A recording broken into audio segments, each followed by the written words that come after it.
Hey everybody, Stubbzilla here, and this will be episode 1 of a brand new series. We're going with NHL 15 Next Gen again. I kind of abandoning the Capital series after 1 episode, so sorry about that to anybody who wanted to see that. But I mean, after last night, who can follow that? I mean, that's just a shocking defeat. But I did a quick straw poll on the 2BC chat, and a couple of them wanted to see the Red Wings, which is good for me because I like doing the Red Wings because I'm a Red Wings fan. So we're all good. Let me just go into the rules and settings here. Again, quick straw poll on there. It's going to be on Superstar. I don't know if that affects anything. Bring up 9, trade difficulty hard, waivers are on. What else do we need to do here? Cap penalties are obviously on. Injuries are on. This is all going to be sim, so we're just sort of relying on that. The sim engine, length 25 years. Let's see if we can go another 25 with the, another 24 at least with the Red Wings in the playoffs. Let's see if we can do that. That'd be a good test, wouldn't it? Let's go back. Okay, and we'll start. Okay, so Red Wings. So I'm a Red Wings fan, and it looks to be upheaval at the Red Wings this coming off season. It seems.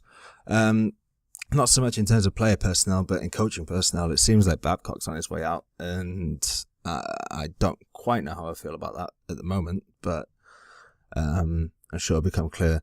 I like Blashill, and Blashill, I'm not sure, but it seems like he's going to be the guy to take over, and I like him. So he's done really good work at the Grand Rapids Griffins. He knows all of the guys coming through, so what can you do?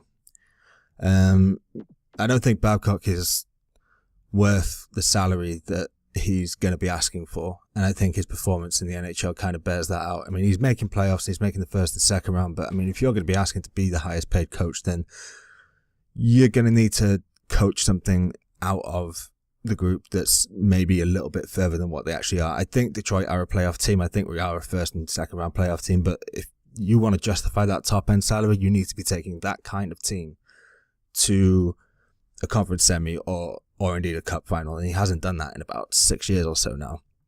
So it's hard to justify that kind of salary. I know his performances with Canada, but it's Canada. They're supposed to win. Like, it's not a difficult it's not a difficult thing to come to. Victory of Canada. Wow, you did exactly what your job says you probably should do. Excellent work. But I'm not going to get into that too much, I don't think. I don't think he justifies his salary, but the salary demand at least. But he is a good coach, and I wouldn't be unhappy to see him come back, particularly obviously with the guys that we got in the system, who we're probably just going to have a look at quickly now. Let's just go into roster moves because it seems to be the easiest way to do it on Next Gen. Let's look at our top. Let's look at our main guys first. So, Datsuk, Helm, Weiss, Sheehan, and Anderson. Anderson will probably get 4th line time on a wing as he is wont to do. I might bring Glendenning up because I know he's in the system. I know he's in Grand Rapids on this game. That's where he starts. So I might try and start it with realistic lines and try and grow it out from there, and move down Cleary down and the rest of it. But yeah, those are our centers. Pretty good sort of back to front. Obviously Datsuk's the sort of aging hero, and I don't agree with Helm being a 3rd line scorer and Weiss being a second, having a role of a 2nd liner. But what can you do? EA, it is what it is. I can't believe Helm is getting less than half of what Weiss earns, and Weiss is worse. Yeah. I'll come to that later, I guess, in terms of free agent pickups of the Red Wings. But Sheehan's good for the future. I think he's a sort of 3rd line guy of the future. I don't think he'll ever be good enough for the 2nd line, but 3rd and 4th line guys, bottom 6 guys, you can't get enough of them, can you? You want guys like that, big bodies. So I'm quite happy with that. Dan Cleary's going down, and in fact, let's just do that now. Tarat, I have no idea why that happened. God damn it. What are you doing? Okay, so left wing, obvious, Zetterberg, Tatar. Nyquist will probably get right wing time on the 1st line, as it already is. Drew Miller will probably get right wing time on the 4th line. Abdelkader will probably get 3rd line time. He's better than 3rd line time in real life. I think he's a genuine second. I think he's a genuine like sort of second line power forward, checking forward kind of guy. Definitely a two-way forward for me. But he should be rated a bit higher, I think, on this game. He always seems to get the short end of it. But poor Justin. Thomas Jurko, don't know what we're going to do with him. To be quite honest with you, we'll see. He might be. Let's just have a quick look at him. I mean, at 21 years old, you don't really want to sort of discount him as trade bait or what have you. But I mean, yeah, I mean, his shot's not the greatest. He's not a fantastic skater. He's not particularly physical. His defensive category is okay, and his puck skills are okay. But his puck skills, so the rest of his game doesn't justify him being on a skilled line. So Tatar will be an interesting one. Eric Cole will be good just as a rental for this year. Shore up the third line a little bit. Yeah, no problems with that. Johan Franzen, he's got a couple of years on his deal. Maybe we keep him for this year and maybe look to move him on next year. I'm not entirely certain, but I like Johan. He's got really unlucky with his injury this year. And Landon will just probably be a healthy scratch most of the time, I think, if we don't decide to send him back down, which we may decide to do. On defense, yeah, it is what it is, isn't it? Obviously, you got Krona. Eriksson, it's a long deal, and he's quite old. So, again, that may be something that we look to move on. Quincy, it's more than he's worth, but I think he's only got 2 years on it, so I can kind of put up with it for now.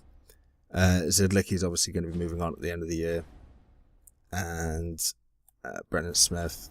I like Brendan Smith. So, yeah. We'll keep him there for now. He's a good bottom six guy, top six kind of guy.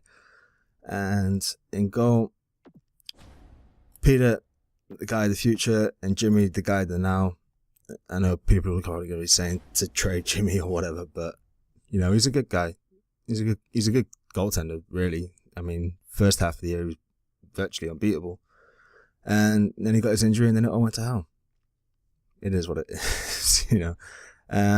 But in the system, let's have a look at skaters here. Alright, so Athanasiou, I'm not sure, I'm not Greek. Yeah, he's good. I mean, just top line forward, but look at that skating category. That skating category is immense. It's quite good, I gotta say.